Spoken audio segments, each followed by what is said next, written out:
that murder begins when self-defense ends. Murder begins when self-defense ends. Former Florida State University football player Travis Rudolph is now facing charges of first-degree murder and attempted murder. Palm Beach County deputies say the 25-year-old was identified as a suspect. Did you know a single text message could spiral into a deadly shootout that ended one man's life and put a former NFL player's freedom on the line? Travis Rudolph was living the American dream, Florida State standout turned NFL player, until that fateful April night when four men arrived at his doorstep. What happened next would transform him from athlete to defendant in the blink of an eye. The confrontation lasted minutes. The legal battle? Years. A girlfriend's angry text. For men. One assault rifle. 5 lives forever altered. Was it cold-blooded murder or a man protecting his home? The jury's shocking verdict left the community divided, but the story behind it all reveals something far more complex about how quickly domestic disputes can turn deadly. Hard, like she was like trying to hurt me. Why'd you hit her back? I mean, I don't believe in females. My mom always told me that if you ever get to the point that you want to put your hands on a female, just leave her. Just leave the situation. Stay with me to uncover the explosive text messages, the tense standoff, and the controversial law that ultimately set Travis Rudolph free when many thought he'd spend life behind bars. I finally got my freedom back. I can get back to my life, man. Thank you, God. Thank you for just making this day happen. And I love you. Before we begin the story, we want to take a moment to extend our heartfelt condolences to the friends, family, and loved ones of Sebastian Jean-Jacques. This devastating loss has left an irreplaceable void in the lives of those who knew and cherished her. It started as a heated argument between a couple, but by the end of the night, it had escalated into a deadly shooting, 39 bullets fired, 2 men caught in the crossfire. In this video, we delve into the chilling case of Travis Rudolph, the former NFL star whose name became synonymous with a brutal murder. Yet, against all odds, he walked free. Blood stained the quiet streets of Lake Park, Florida, on an otherwise peaceful April night. What began as a simple lover's quarrel spiraled into a violent confrontation fueled by jealousy, rage, and fear. By the time the dust settled, a promising football career lay in ruins, one man was dead, and Travis Rudolph found himself at the center of a high-profile murder trial. This is the haunting case of Travis Rudolph. By the way, we post true crime stories and strange cases. If this interests you, please consider subscribing to our channel. Your support means a lot and helps us continue sharing this content. April 6, 2021, Travis Rudolph was at home, a place meant to be a sanctuary. He spent the evening with Dominique Jones, a woman he believed to be his girlfriend. The two played Uno, laughing between sips of liquor, enjoying what seemed like a normal night. But that illusion shattered when Dominique discovered messages on Travis's phone from another woman. Betrayal consumed her. Her heartbreak turned to fury. She lashed out, screaming, striking him with her fists, and even smashing a patron bottle over his head. Travis, caught off guard, retaliated with angry words, escalating the confrontation. Their argument spilled outside, no longer confined within the walls of his home. Then came her chilling warning: her brother Kevin would make him pay. Travis brushed it off, assuming it was nothing more than empty threats. Dominique stormed off into the night, but this fight was far from over. By midnight, a thunderous pounding at the front door shattered the uneasy silence. Travis's brother, Daryl, cautiously opened it, only to find 4 men standing on the doorstep. Dominique's brother Kevin, along with Sebastian Jean-Jacques, Tyler Robinson, and Christopher Lowe. They weren't there to talk. In an instant, the front yard became a battleground. Fists flew, bodies collided, and the 4 men swarmed Travis and Daryl like a pack of wolves. Overpowered and desperate, Travis managed to retreat inside. But when he re-emerged, he wasn't alone. He carried an AR-15. Panic set in as the men scrambled toward their black Cadillac, desperate to flee. But Travis wasn't letting them go without consequence.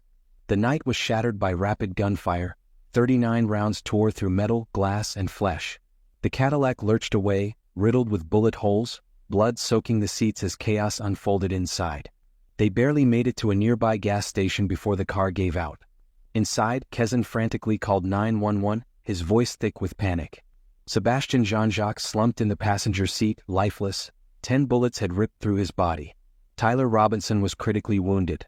The other 2 men, though physically unharmed, sat in stunned silence, surrounded by the carnage. Back at the Rudolph home, the echoes of gunfire faded, replaced by an eerie stillness. Police arrived to a scene of devastation, shattered glass, shell casings, and a family in shock. Travis's mother fiercely defended him, insisting he acted in self-defense. But the evidence pointed to a different story. Within hours, Travis was in custody, facing charges of first-degree murder and 3 counts of attempted murder. West Palm Beach native and former NFL player was charged with shooting and killing a man outside his home in April 2021.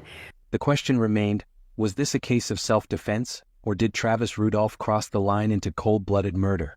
The trial that followed would divide the public and challenge the very limits of Florida's stand-your-ground law. And what happens when you get inside? When I go inside the house, Dominique's standing up with my phone in her hand, and she asked me, who's Kyla? Kyla? Yes. K-A-Y-L-A? No, K-Y-L-A. K-Y-L-A, okay. And who's Kyla? Who is she? That was a friend that I met in Tallahassee. And what was she asking? Why was she asking you who's Kyla?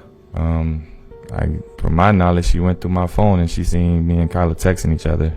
What was her attitude like? You say what now? What was her attitude like? I could tell she was mad. How can you tell? It's just how she asked it, and then I went to try to reach for my phone and she kept it away from me. So I can tell she was mad. Right? And what did you say when she asked you who Kyla was? I told her let's go in the room and talk because I knew my brother was gonna come inside shortly after me. So I was like, let's just go in the room and talk. You don't want your brother in your business? Correct. What did all hell break loose then? Yes. Tell us what happened, please. So the next thing that happened was basically we go in the room. She still was asking me who Kyla was, and then she FaceTimed her. And when she How did she do that? On your phone? Yes, on my phone. Your phone was working? Yes, it was working at this time. She FaceTimed her. What did she do? She angled the phone to where as if it's just me that called her. And basically she had it set up, and I guess she was looking for answers or something. And me and Kyla had a short, brief conversation. And then after that, she just was like, you ain't shit. Dominique said that, I'm saying. Did she hang up the phone, or did she let you? Yes, the phone hung up. She hung up. Yes. She was testing you to see who Kyla was? Yes. Why'd you even participate in this? I mean, like I say, it wasn't nothing to hide. And I was just like, all right, you want to go do that, pretty much. Huh? So you figured no big deal? Yeah, no big deal. At the end of it? No, it wasn't. What happened then? So after she said, you ain't shit, I asked her, I was like, you doing all this? Let me see your phone. And then that's when she started spazzing out. She started hitting me on my head. And how was she hitting you? hard. She was trying to hurt me. Why don't you hit her back? I mean, I don't believe in females. My mom always told me that if you ever get to the point that you want to put your hands on a female, just leave her. Just leave the situation. And are you defending yourself, blocking her, or what are you doing? Yeah, blocking her. Basically balling up pretty much because I knew she was mad. So at that time, I took it as maybe I deserved it because she seen me texting her. You deserve to get hit? I mean, that's how I took it. I guess because that's, like I said, it was just a respect thing at that time. So I just felt she felt like I was texting this girl, and that's disrespectful. So.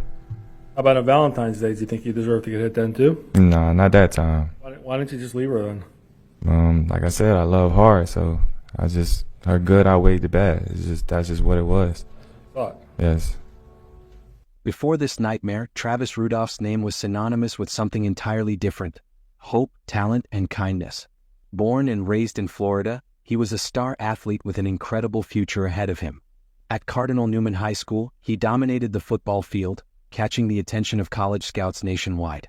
With offers from 32 colleges, he ultimately chose Florida State University, where he became a standout player, shattering records and winning the hearts of fans.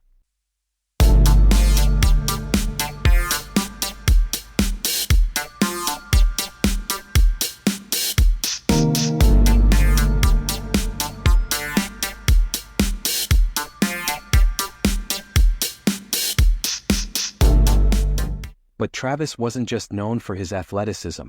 In 2016, he made headlines for something far more profound. During a school visit, he noticed an autistic boy sitting alone at lunch and chose to sit with him. I have autism, so I usually sit alone at lunch, and then Travis Rudolph just came up to me and said, "Hey, can I sit down with you?" Oh, I'm last, so he was sitting by himself. I didn't even know he had autism. He seemed like a normal kid to me. That simple yet powerful act of kindness went viral, turning Travis into a national symbol of compassion. To the world, he was more than just a football star. He was a hero. I have gotten messages from people literally all over the world sending messages saying that they thank you for sharing my story because now their child that has autism, they have hope. Hi. However, tragedy struck before he could enter the NFL. Just before the draft, Travis lost his father in a freak accident, a devastating loss that left a void in his family. Despite his grief, he persevered and signed with the New York Giants in 2017. Later, he joined the Miami Dolphins, but a severe knee injury derailed his career. Many would have given up, but Travis refused. In early 2020, he signed with the Winnipeg Blue Bombers, hoping for a fresh start. But by April 2021, his dreams were shattered once again, this time by the sound of 39 gunshots erupting from his rifle. The courtroom was thick with tension as the trial began on May 24, 2023. Prosecutors wasted no time portraying Travis as a cold-blooded killer. They argued that this wasn't self-defense, it was vengeance. Firing 39 rounds at men who were retreating wasn't just excessive, they claimed, it was murder. The fact that Sebastian Jean-Jacques was struck 10 times and Tyler Robinson was shot in the back only strengthened their case. According to the prosecution, Travis wasn't trying to protect anyone. He was trying to eliminate a threat that no longer existed. If a person starts conflict with you and then clearly indicates that they're trying to get away, you are not allowed to shoot them, and certainly not in the back. Video does not lie. Before Travis Rudolph even gets to his brother, all the men have run back to the car door. The door then closes, and the vehicle immediately starts moving. Travis Rudolph isn't even in frame yet. He's not even close enough yet. And then you see him, and then he starts shooting. Murder begins when self-defense ends. Now that was a simple sentence said many, many years ago, but that simple sentence perfectly encapsulates why this defendant right there, Travis Rudolph, is sitting in the chair that he's sitting in. But the defense painted a very different picture. They presented damning text messages from Dominique Jones to her brother, messages that told a chilling story. She had instructed Kezan to shoot, to which Kezan ominously replied, calling Travis a dead man walking. They can play those videos all they want. I challenge them to play them 1,000 more times, press the spot shotter another 1,000 times. You can hear those shots over and over and over. You can't see what happened in the final moments. And two guys pointed a gun. She wasn't there. She doesn't know. I don't know either. But what's reasonable? Additionally, Tyler Robinson admitted to bringing a gun that police later found discarded near the scene. Isn't that a fact that you guys immediately attacked him, never giving him a chance to do anything? No. They were vigilantes. They were 4 men who went there to retaliate and kill, just as they were ordered to do. I'm telling you that I didn't see any guns pointed. The defense argued that Travis had every reason to believe his life and his family's lives were in immediate danger. Then Dominique Jones took the stand. When questioned about her text messages, she tried to downplay their significance. "I was angry," she explained. "I didn't mean it." But her words rang hollow under cross-examination. As the defense pressed her, her story shifted, and her anger became evident. I was upset, and my adrenaline was running, and I said something that I didn't mean. That's the bottom line of that. I didn't mean for my brothers to do any of that. That's why when my brother left the house. Could you please tell the member of the jury, how do you know someone by the name of Keyshawn Jones? He is my little brother. And how much younger than you is Keyshawn? He is 2 years younger than me. Okay. And how would you describe your relationship with Keyshawn? We're extremely close. We have 3 siblings. It's me, him, and the older brother, but me and him are the closest. Okay. And the older brother, did he live with you around the time that this happened back in 2021? No. So who was living in the home in Delray at the time? Me, Keyshawn, my mom, and her husband at the time. And he would spend his days down in Miami rehabbing and training, right? No, he would spend his days at home playing video games. But so your testimony is that he never went down to Miami and was rehabbing his injury in order to play for the Canadian League that he had just landed a contract with? That's not my testimony. You said what was... Go ahead. Go ahead, I'm listening. Isn't it true that he was rehabbing his injury? Sometimes. Okay. And other times he was playing video games. That's your testimony? Correct. When you met Travis, he had a nice vehicle, a BMW truck. Is that correct? Correct. Okay. And he was taking care of you basically financially when you guys were together, was he not? He was not taking care of me financially at all during our entire relationship. At that time, you were also sleeping over his house pretty much on a daily basis. That's what you told the jury yesterday? Correct. And it was during this time that you and Travis were dating that you were actually married to another man, Andre Chinsang. Is that correct? Legally separated, but correct. Well, you were still legally married, weren't you? But people could be married and separated. Okay. So we were separated. Right, but you weren't divorced, let me put it that way. Correct. Okay. So if you're not divorced, then you're still legally married. Is that correct? I thought separated was a thing when it came to marriage. I thought you can either be married, separated, or divorced. But if you want to get technical, like very technical, yes, we were not divorced. Okay. And while you were dating Travis for this year or so, year and a half, you never told him that you were married to another man, right? No, I didn't. And you testified yesterday that you and Travis had a conversation about marriage. Is that right? That's what you told this jury yesterday. That you and Travis, at some point, you had a conversation about marriage. You remember that? I didn't necessarily say we had a conversation about marriage. We basically were discussing has that came up about a future.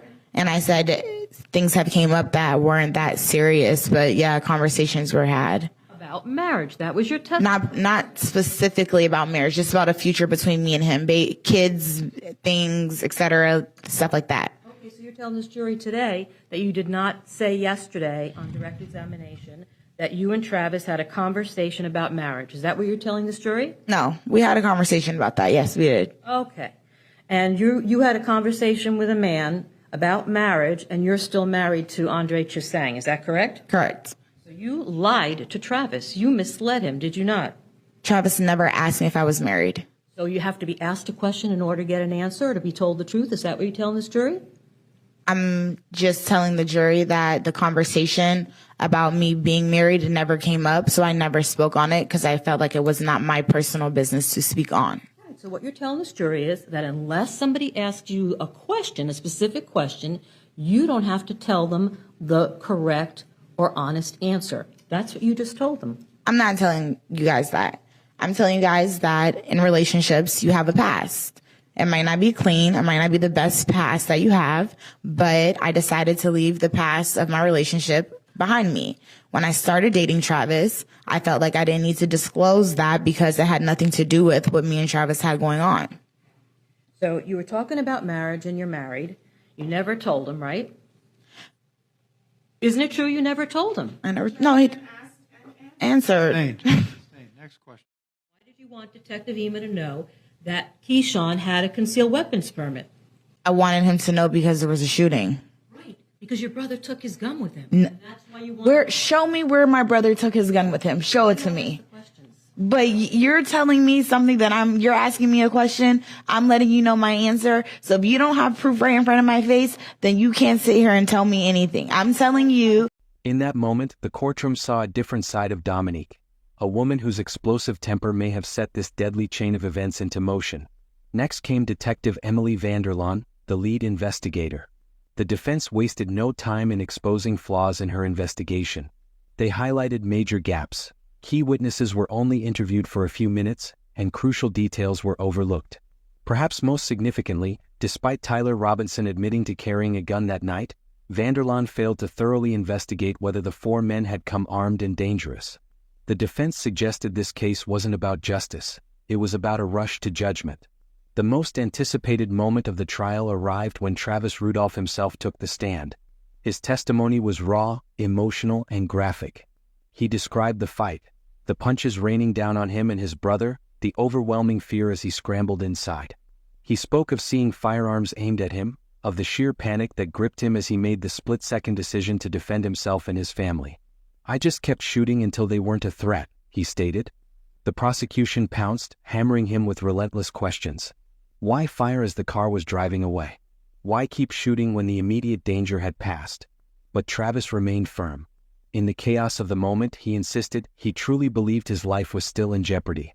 All right, so she's hitting you and using any objects or just her hands? Well, actually, before she hit me, I forgot to say this point. She threw my phone and just broke it. Where'd she throw it, against something? She threw it on the ground. I had this tile floor, and she threw it. Your bedroom? Yes.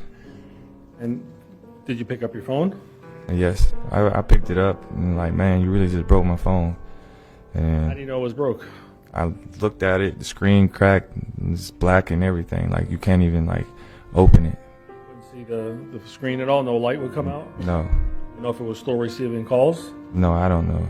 I didn't think it was receiving calls because it's broke. You can't even see the phone. You shut it off, or there's no way to do that? No, there's no way to do that because how the iPhone's set up, you gotta press one of the side buttons and then a volume button, and then you gotta swipe it on the screen. So you couldn't do that at the time? No. All right, so what happens after she breaks your phone? Do you hit her, or does she hit you? No, that's when she started hitting me and everything. And then in the midst of that, she had picked up a trophy and hit me on the top of my head with it. Did she hit you full force, or was it partial force? Yes, it was full force. And did you get injured, or not really? No, I didn't get injured because I pretty much braced for it. I seen it coming. Did you try grabbing her and stopping her, or what'd you do? Yeah, I tried to grab her. After she did, I'm like, Dominique, stop. And then she put a trophy down. And then that's when she got her stuff and she was walking out of my room. Did she act like she was injured and she couldn't hit you or anything, or she pretty strong at that point? Yeah, she's pretty strong. Did you ever hold her hostage and tell her she can't leave your room and block her from leaving? No, not at all. Did you start raising your voice during this time period? Yes, because she's like, fuck you, broke ass bitch, and you a fuck nigga, and all things like that. Saying terrible things? Yes. You start saying some terrible things back to her? Yes, I was saying things back to her. Why were you doing that? I mean, because I'm obviously frustrated that it even got to the point where she broke my phone. It's one thing that you're hitting me, but you broke my phone. I don't think that was right. Did the fight spill out of the room? Yes. And what happened after that? I thought she was leaving, but when she came out my room, she makes a right. That'll be where my living room is. And she goes to my PlayStation 4 and picks it up and slams it and breaks that. Did the police ever take that or take pictures of it to your knowledge? Not to my knowledge, no. Completely smashed? Correct. Did you try stopping her, or you couldn't? Nah, she beat me to it. She did it fast at that moment. So she was fully recovered, in your opinion, from whatever? Most definitely. Most definitely. Where was Daryl or DJ at this point? I think after the PlayStation was smashed, that's when he came out the door and was watching us. Out of his room? Yes. He's already in the house at this point? Yes. So, to the best of your knowledge, what happens after the PlayStation gets broken? After the PlayStation gets broken, me and her going back and forth at each other. I'm saying things to her, she's saying things to me. How about physical force? Not at that time. Horrible things you said. Yeah, just horrible things being said. And she's walking out, I'm following her. And then I remember us being outside at one point. Did you ever tell her to leave? Yes, I did tell her to leave. I don't remember, I just remember I told her to leave. In the house? Probably, I don't know. Stained. Where did you ask her to leave? Do you remember? I can't recall. How about your brother? Did he ever ask her to leave? Yes, he did. When was that? I would say that was probably after the fact. when you see like on the doorbell cam when she was hitting me and stuff, and he got in between us. He was like, Dominique, just leave. So let's talk about that. How did y'all wind up going outside? She was on the process of leaving, and I was following behind her, still yelling at her. She's yelling at me. And then I remember I told her, go back inside and get her bottle. And when I went back to the door, I basically tried to open the door was locked. So that's how we got to that point. Brother locked you guys out. Yes. Tired of it. Yes. All right. Does he open the door for you? Yes, he opened the door. What we saw in the video, is that what happened? Yes. All right, what happens when y'all get inside? She goes and grabs her bottle, and at that time my brother's still in between us, and she's going outside, and I go back outside, still yelling at her, going back and forth. Going back at you? Yes. Any more physical violence at this point? No, not at that point. What happens then? And then after that, I remember like right before she got to her car, I told her she's just mad because Kyla looks better than her and her body looks better than her naturally. And I sent her into a rage. She came back. My brother, he's like pushing me back type thing, but she went back to where there's like the palm tree, it has bricks around it. And I was like near my car. So she went back and she had grabbed a brick and she went to pick it up as if she was going to throw it at my car. And did she throw it? No, she didn't throw it. Me and my brother got there in time to get the brick from out of her hand. Right, and what happened after you guys got the brick from her hand? After that, she was still swinging on me. Well, she started swinging on me, and then she like took the bottle that I believe it was in her purse, and she took the bottle and she like hit me on my head with it. Tequila bottle? Yes, the Patron bottle. Where did she hit you on the head? Do you remember? It was like on my right side, cause she was like in the right in front of me, and to the right of me. So. Top of your head? Yes, the top of my head. Right there. Show us approximately where it was. So. Like in this area. Your scalp? Yes. Top of your right ear? Yes. Were you able to brace yourself or block it? Yes, I seen it coming, so I braced myself. Were you able to block it or no? I blocked most of it, but I did get hit though. What happened when you got hit? I guess DJ was like, all right, Dominique, like you went way too far, so she eventually goes back to her car.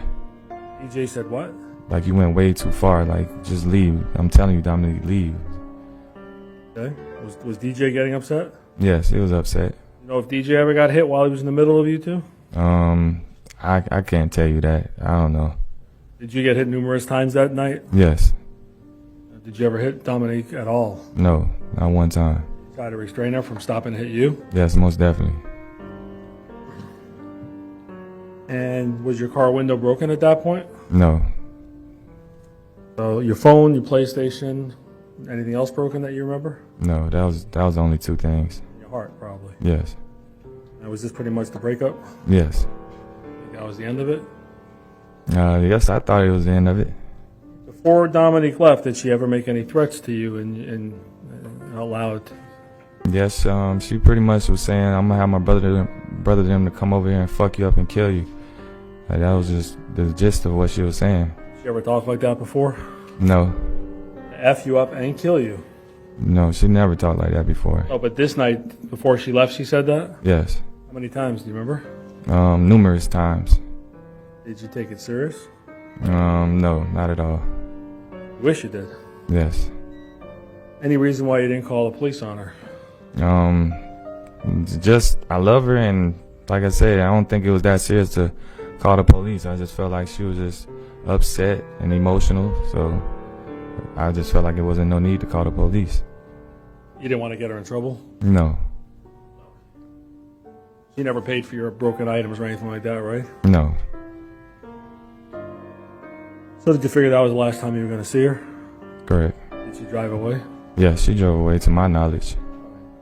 And when you went, did you go back inside your home? Yes, me and DJ went back inside the house. Did you and DJ start arguing?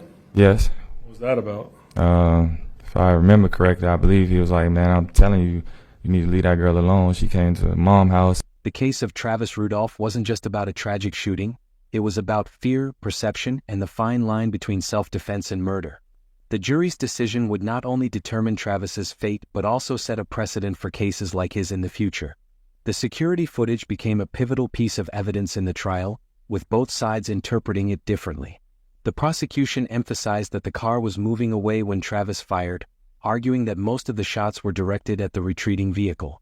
To them, the video showed not a man in fear for his life, but someone aggressively pursuing his targets. They painted a picture of Travis as the aggressor, someone who had taken matters into his own hands instead of letting the law handle the situation. The defense, however, pushed back against this narrative. They argued that the footage could not capture the intense fear, adrenaline, and perception of danger that Travis experienced in that moment. They stressed that self-defense isn't judged by hindsight but by what someone genuinely believes in the heat of the moment. Travis, they said, had no way of knowing if the attackers were truly retreating or if they were repositioning themselves for another assault. The closing arguments presented two starkly different views of the case. The prosecution portrayed Travis as a vigilante who saw himself as judge, jury, and executioner. They replayed the harrowing details: the 39 gunshots, the blood-soaked car, and Sebastian's lifeless body slumped in the passenger seat. This wasn't fear, they argued. This was overkill. Meanwhile, the defense focused on the presence of reasonable doubt. They pointed to the threatening text messages, the discarded gun found at the scene, and what they described as a rushed, incomplete police investigation. They reminded the jury that the burden of proof was on the prosecution. To convict Travis, they had to prove beyond a reasonable doubt that he wasn't defending himself. And the defense argued doubt was everywhere. Dominique's explosive temper, the inconsistencies in witness statements, and the presence of 4 men who had come to Travis's home that night with unclear intentions all contributed to uncertainty about what truly happened. On June 7, 2023, the verdict was read. The courtroom was silent, the air thick with anticipation. One by one the charges were announced: not guilty. A wave of relief washed over Travis as his family burst into tears. He was free. But no verdict could erase the trauma of that night or the lasting scars it left behind. Breaking news this afternoon, the jury in the Travis Rudolph murder trial found him not guilty. The West Palm Beach native and former NFL player was charged with shooting and killing a man outside his home in April 2021. Rudolph's lawyers argued he was the victim and had no choice but to defend himself. He was found not guilty on 4 counts, including the most serious first-degree murder. Public opinion on the case remained divided. Some saw Travis as a victim, a man who had no choice but to defend himself against an ambush. Others believed he was a murderer who went too far, using excessive force when the danger had already passed. The case reignited debates about Florida's Stand Your Ground law.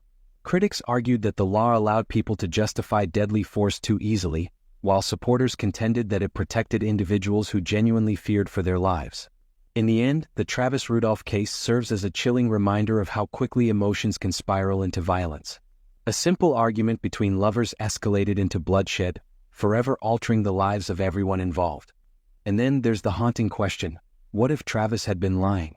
What if he had truly planned to kill that night, and the court had just set a cold-blooded murderer free? If that were the case, how many others like him might be walking among us, waiting for their moment to strike again? Travis Rudolph's case will continue to be debated for years to come. What do you think? Was he a man defending his home, or did he cross the line? You've lost a lot over the last 2 years. What do you think has impacted you the most? It's just spending time with my family. During the process when I was in jail, I lost my nephew. I was really close with him. That's what hurted me the most. I didn't get to go to the funeral. Do you have any concerns of what the public might perceive? No. And how do you plan to battle that? No, this situation doesn't define me. I know who I am as a man. I know what I stand on, and like I said, everybody's entitled to their opinion. I plan on getting back into football. Definitely want an opportunity at that. I feel like I can play. I know I can play. I feel like it's just a lesson learned on all ends. I feel it's a blessing to be here, blessing that I'm finally free and I can get back to my life. Thank you for tuning in to another episode of Truth and Crimes. We appreciate you taking the time to watch and dive into this heartbreaking case with us. We'd love to hear your thoughts. Share your opinions in the comments below because your perspective matters. Our mission is to bring you accurate, well-researched, and compelling true crime stories, always sourced from credible information. Until next time, take care, stay safe, and get ready for another gripping story coming your way soon.